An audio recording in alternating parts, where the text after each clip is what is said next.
السلام عليكم، كيف دايرين؟ لاباس عليكم؟ كنتمنى تكونوا بخير وعلى خير. اليوم ان شاء الله في هذا الفيديو غادي نشارك معكم هذا الكريم. هذا كريم طبي، كريم وقائي، هنايا مزيل للروائح وقائي.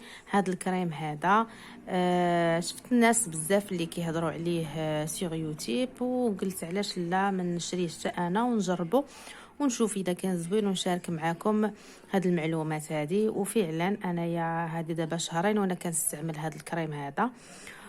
هو بالنسبه للناس اللي عندهم مشكل ديال التعرق، ولكن الرائحه الكريهه اللي كيعانيوا من هذا المشكل هذا. فهاد الكريم هذا زوين بزاف الرائحه ديال العرق. هو من لاغام ديال ناتوري سوان، وهاد لاغام هادي راه معروفه طبيا، فيها لي برودوي ديالها زوينين بزاف.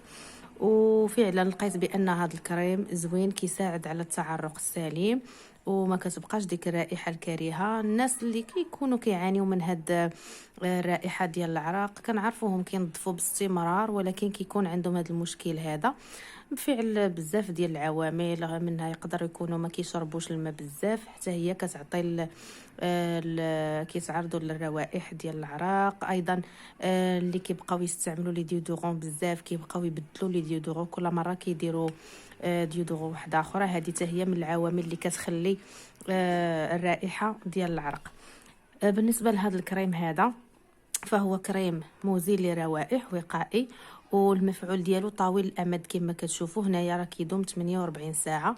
وفعلا نتوما ملي كتستحموا كتنشفوا هذاك المكان ديال الابطين ديالكم وكتوضعوه في الابطين ديالكم، وراه تيبقى تقريبا يومين حتى ل3 ايام. انا جربته وزوين، الريحه ديالو زوينه. وهنا كيف ما كتشوفوا راه خالي من البارابين، سون بارابين، ها هي سون الومنيوم، ما فيهش المواد المسرطنه يعني البارابين، الالومنيوم، الزنك. وكننصحكم بهذا المستحضر حيت فعلا زوين، وانا حتى جربته عاد قلت علاش ما نشاركوش معاكم. وهنا ها هو كاتبين هنا المعلومات بالعربيه. هيا راه كريم ناعم حريري الملمس مزيل للروائح، وهنايا فيه غير ساد للمسام وخالي من الاملاح الالومنيوم والكحول، ويزيل الروائح الجسديه ويساعد على التعرق السليم والطبيعي. اذا فهاد المستحضر ولا هذا المنتوج هذا ما كيسدش المسام، يعني منتوج طبيعي وطبي، وايضا كيساعد على التعرق السليم. يعني حنايا بطبيعه الحال سي نورمال خصنا نعرقوا عادي، يعني العرق عادي، ولكن اللي كيسبب لنا الاحراج هو التعرق مرفوق بالرائحه الكريهه. اذا هذا الكريم هذا زوين، كيساعد على التخلص من الرائحه الكريهه ديال العرق. هذا هو الشكل ديالو من الداخل، انا نوريه لكم ها كيفاش كيجي.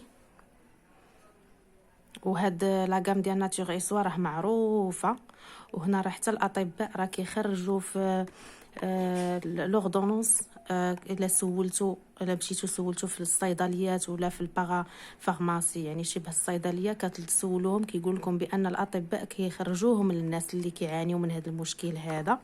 هانتوما راه هنا كيستعمل اليدين والقدمين والابط، وكاتبين هنا حتى هنا كاتبين بالعربيه. وكنصحكم به، انا جربته وزوين بزاف، لقيت عليه نتيجه زوينه.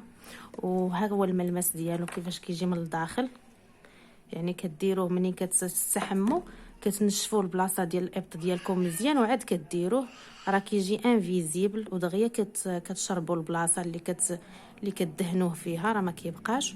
وفيه واحد الريحه زوينه، واحد الريحه فيه زوينه ديال بحال ديال الوليدات الصغار. وانا عجبني هذا الكريم وقلت نشاركه معكم حيت كيستحق التجربه.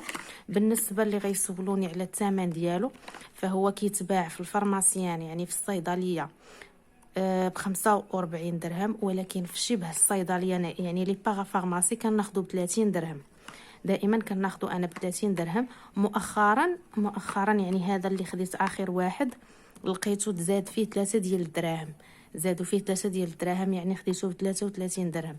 اذا كنصحكم تاخذوه من لي باغا فارماسي كيكون ناقص وراه زوين. وبالنسبه للناس اللي كيستعملوا الوصفات الطبيعيه، بحال اللي كنعرف انا بعض البنات كيديروا الشبه، الشبه راه خطيره، يعني الواحد ما خصوش يدير الشبه، حيت الشبه كتسد المسام، ولا تسدوا لينا المسام ما غاديش نلقاو كيفاش غادي يخرج لينا داك العرق. والعرق راه سي نورمال الواحد يتعرق، يعني كيخرج داك السموم اللي كتواجد في الجسم. وكنصحكم بهذا المستحضر هذا، راه زوين كيساعد على التعرق الطبيعي، وراه خالي من المواد المسرطنه كيف ما قلت لكم، لي باغابين والالومنيوم والزنك. وكنشكركم على المشاهده ديال الفيديو. الا كنتو اول مره كتشاهدوا هذا الفيديو هذا، اشتركوا في القناه ديالي وشجعوني بلي لايك وفعلوا الجرس باش يوصلكم الجديد. وشكرا لكم بزاف، ومع السلامه.